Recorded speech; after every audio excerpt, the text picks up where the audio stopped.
Today we are going to look at specialized measures, scales and indexes, which is one of the lessons of social work research. Introduction. To get more quantitative information about variables, scales and indexes are developed. It helps the researchers to assess the quality of measurement. It increases the reliability and validity of data. Scales and indexes aid in data reduction, that is, they condense and simplify the information that is collected. This lesson deals with construction of scales and indexes. Objectives of the lesson.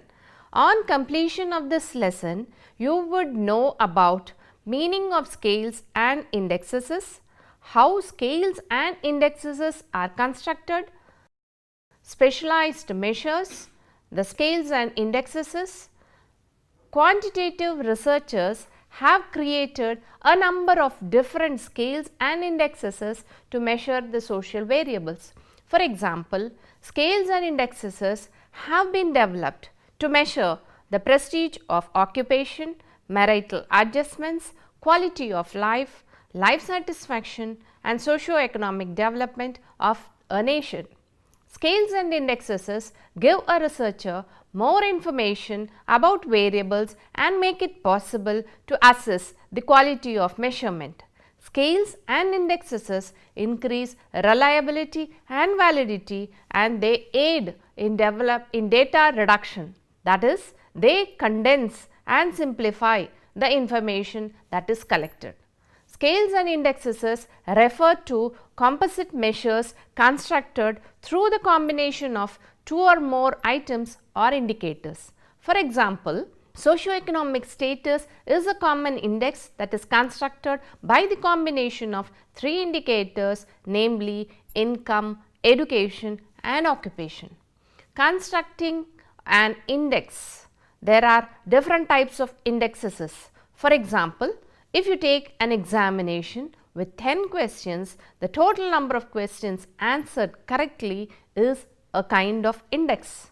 It is composite measure in which each question measures a small piece of knowledge and all the questions scored correct are summated to produce a single index.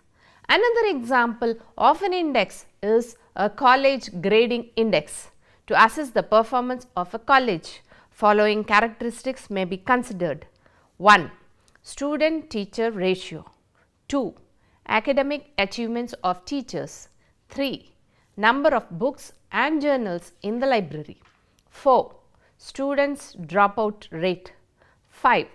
Number of students who go for advanced degree or get gainful employment. 6. Number of research projects undertaken by teachers. And 7. Number of books and scholarly articles published by teachers. Colleges can be scored on each characteristics and added to create an index score of college that can be used to compare the performance of colleges. Weighting. An important issue in index construction is whether to weigh items. Unless there is a good theoretical reason for assuming different weights, indicators of an index are given equal weights. In case some indicators are more important than others, then indicators are weighted. The size of weights depend upon the theoretical assumptions or a statistical technique such as factor analysis. For example, evaluator assumes that student-teacher ratio and number of teachers with PhDs are twice as important as the number of books in the library per student, or number of students go for advanced degrees. In this case, if number of books in the library per student or number of students who go for advanced degrees is given a score of 10, the indicators student-teacher ratio and number of teachers with PhDs will be given a score of 20 each. Scaling techniques. The purpose of constructing a scale is to measure how an individual feels or thinks about something. Scaling creates an ordinal, interval or ratio level measurement of a variable expressed as numerical scores. Scales are used for two related purposes. Firstly, scales help in the conceptualization and operationalization processes. Secondly, scaling produces quantitative measures and can be used with other variables to test hypotheses. The second purpose of scaling is our primary focus because it involves scales as a technique for measuring a variable. Logic of scaling. Scaling is based on the idea of measuring the intensity of a variable. Graphic rating scales are elementary form of scaling technique. People indicate a rating by checking a point on a line that runs from one extreme to another. This type of scale is easy to construct and use. It conveys the idea of continuum and assigning numbers, helps people think about quantities. Scales assume that people with the same subjective feeling mark the graphic scale at the same place. Commonly used scales. Likert's scale. Likert scale is a psychometric scale commonly used in questionnaires and is the most widely used scale in survey research, such that the term is often used interchangeably with rating scale even though the two are not synonymous. When responding to a Likert questionnaire item, respondents specify their level of agreement to a statement. Likert scales are probably most commonly used scales. They were developed in the 1930s by Renis Likert to provide an ordinal level measure of a person's attitude. Likert's scales are called summated rating scales because a person's score on a scale is computed by summing the number of responses the person gives. Likert scales usually ask people to indicate whether they agree or disagree with a statement. Categories of responses can be increased at the end of the statement by asking strongly agree, somewhat agree and so forth. Steps in the construction of a Likert scale. First step, compiling possible scale items. Second, administering items to a random sample of respondents. Third, computing a total score for each respondent. Fourth, determining the discriminative power of items. Fifth, selecting the scale items, and finally testing reliability. Compiling possible scale items. In the first step, the researcher compiles a series of items that express a wide range of attitudes from extremely positive to extremely negative, administering items to a random sample. In the second step, a large number of respondents selected randomly from the population to be measured are asked to check their attitudes on the list of items. Computing a total score for each respondent. In this step, a total score for each respondent is calculated by summating the value of each item that is checked. Scoring and analysis. After the questionnaire is completed, each item may be analyzed separately, or in some cases, item responses may be summated to create a score for a group of items. Hence, Likert scales are often called summative scales. Whether individual item can be considered as interval level data or whether they should be considered merely ordered categorical data is the subject of disagreement. Many regard such items only as ordinal data because, especially when using only 5 levels, one cannot assume that respondents perceive all pairs of adjacent levels as equidistant.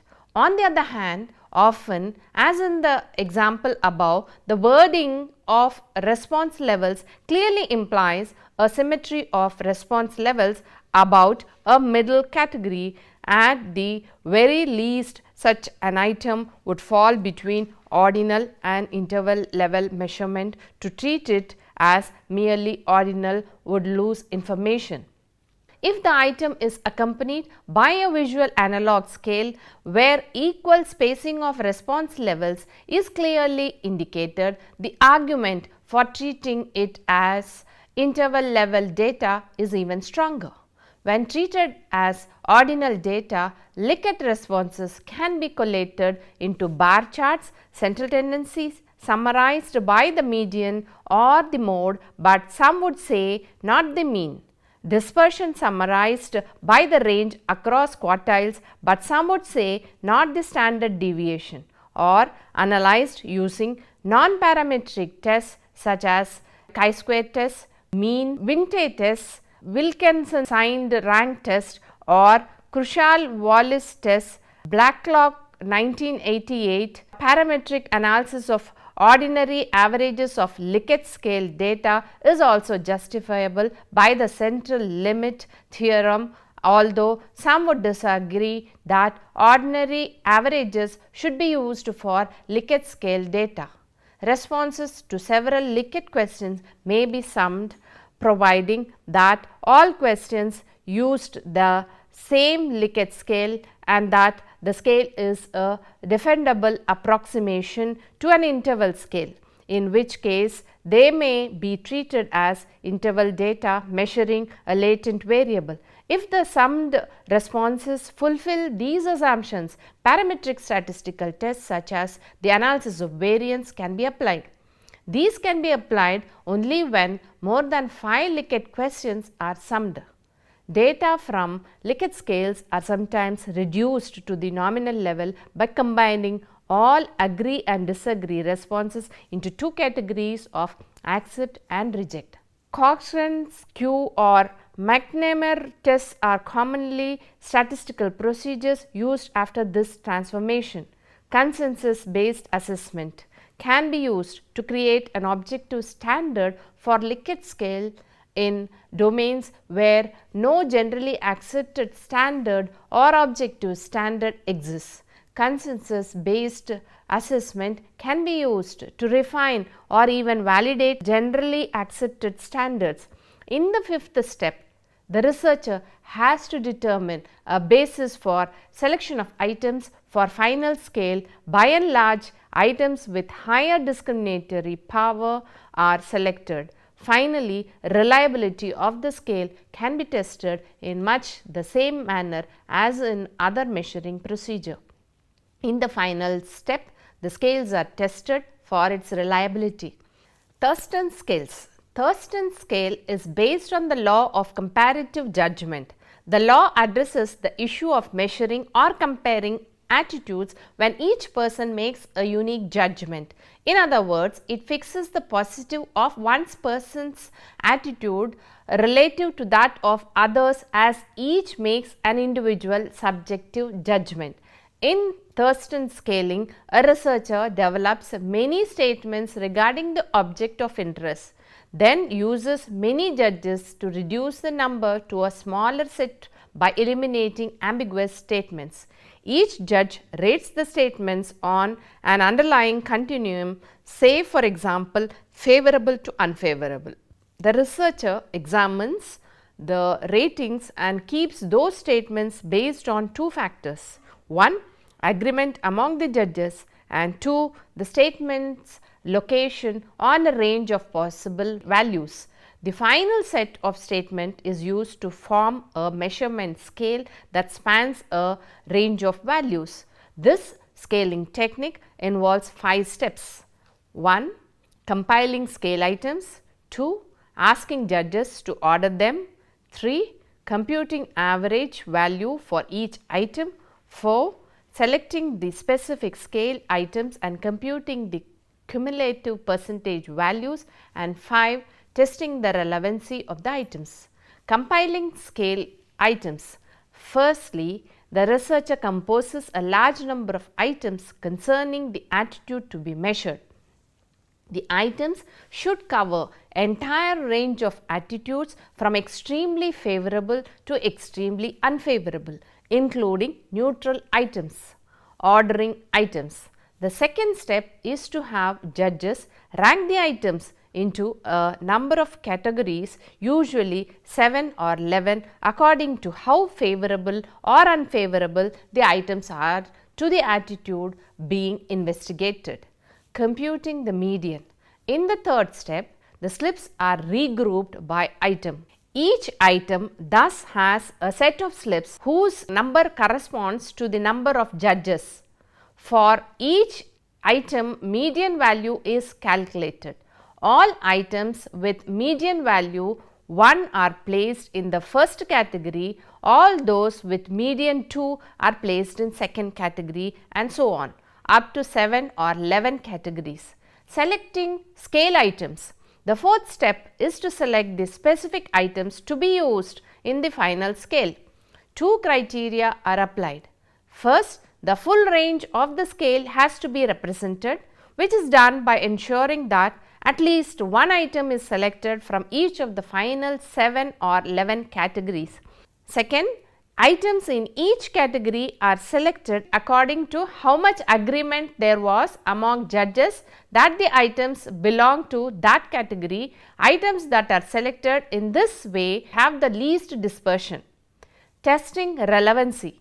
The final scale is made up of a battery of 15 to 20 unambiguous relevant items arranged randomly, representing a graded series of values from extremely favorable to extremely unfavorable. Testing reliability. Reliability of the scale can be tested in much the same manner as in other measuring procedure. Bogardus social distance scale.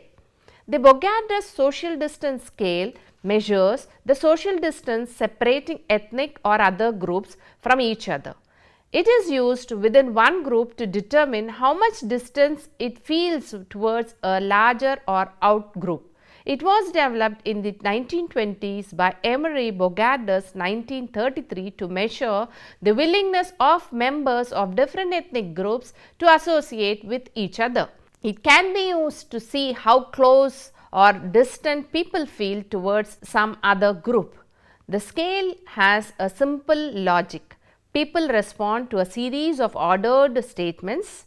Those that are most threatening or most socially distant are at one end, and those that might be least threatening or socially intimate are at the other end.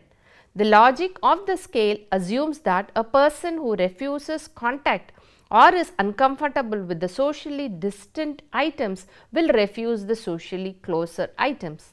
The Bogardus social distance scale is a psychological testing scale to empirically measure people's willingness to participate in social contacts of varying degrees of closeness with members of diverse social groups such as other racial and ethnic groups, sex offenders and homosexuals. The scale asks people the extent to which they would be accepting of each group, that is, a score of 1 for a group is taken to indicate no social distance. As close relatives by marriage, score of 1 would be given. As my close personal friends, 2 would be given. As neighbors on the same street, 3 would be given. As co-workers in the same occupation, 4 would be given. As citizens in my country, 5 would be given. As only visitors in my country, 6 would be given. Would exclude from my country, 7 would be given. The Bogardus social distance scale is a cumulative scale that is given by a Gutman scale because agreement with any item implies agreement with all preceding items. The scale has been criticized as too simple because the social interactions and attitudes in close familial or friendship type relationship may be qualitatively different from social interactions with and attitudes towards relationships with far away contacts such as citizens or visitors in one's country. Research by Bogardus, first in 1925 and then repeated in 1946, 1956 and 1966, shows that the extent of social distancing in the US is decreasing slightly and fewer distinctions are being made among groups. A web-based questionnaire has been running since late 1993. Internet users are encouraged to submit their responses here, where the maintainer of this site has posted at least 2 papers that update research on social distance. For Bogardus, social distance is a function of effective distance between the members of two groups. In social distance studies, the center of attention is on the feelings, reactions of persons towards other persons and towards groups of people. Thus, for him, social distance is essentially a measure of how much or little sympathy the members of a group feel for another group. It might be important to note that Bogardus' conceptualization is not only one in the sociological literature. Several sociologists have pointed out that social distance can also be conceptualized on the basis of other parameters such as the frequency of interaction between different groups or the normative distinctions in a society about who should be considered as an insider or outsider. Summary: social science researchers have created a number of different scales and indexes to measure social variables. For example, scales and indexes have been developed to measure marital adjustments, quality of life, life satisfaction and socio-economic development of a nation. Scales and indexes give a researcher more information about variables and increase reliability and validity of data and condense and simplify the information that is collected. Indexes are composite measures in which each question measures a small piece of knowledge and produce a single index. Likert scales are probably most commonly used scales. Thurstone scaling is based on the law of comparative judgment. Bogardus' social distance scale measures the social distance separating ethnic or other groups from each other. It is used with one group to determine how much distance it feels towards a larger or outgroup.